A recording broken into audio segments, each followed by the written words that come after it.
Today, let's explore the FCM363X EVB kit.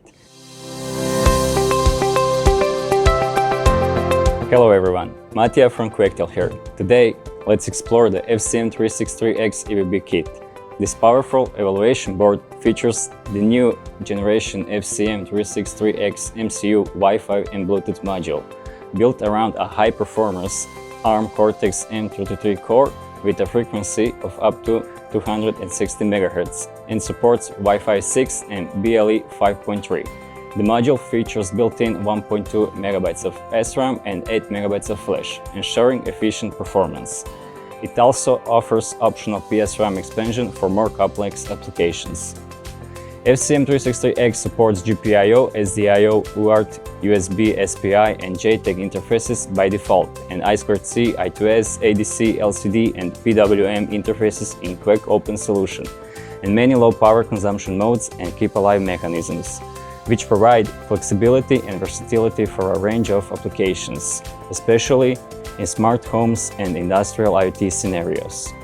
The FCM363X module is designed with multi-layered security features, ensuring robust protection for embedded systems. It integrates edge-lock secure enclave, enabling secure boot with a hardware root of trust, secure lifecycle management, and firmware update protection, while restricting unauthorized debug access. For enhanced system security, ARM Trust Zone technology creates an isolated execution environment, safeguarding critical operations. The module also supports hardware cryptography, encrypted flash storage, and secure key management mechanisms to further strengthen data protection.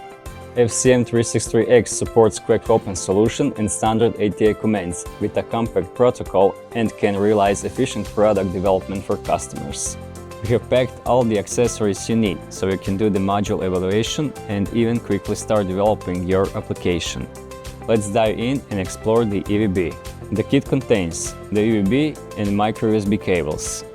Now, let's get more familiar with the main elements of the FCM363X EVB. Here we have the micro USB connectors for power and debug logs, and the power switch to turn the power on or off. Over here is the FCM363X module itself, the reset switch, and bunch of different header connectors for easy access to different peripherals, the JTAG connector used for flashing and debugging, and the M.2 connector. The first thing we must do is to install the driver so we can communicate with our module. To do that, we are going to visit Silicon Labs website, download, unpack and install CP210X drivers. Let's now connect and switch on our EVB. First, let's connect the micro USB connector on the EVB to the PC with the USB cable. This will provide power supply to the module. We can use any of the micro USB connectors for that. The one marked as UART 0 is the debug console at the same time, so let's use this one. To switch it on, we need to set the power switch to the on position. The power indicator will light up. The module is now fully operational and ready to work. To find out more about Quectel's EVB kit, visit quectel.com, contact our regional sales team or our channel partners.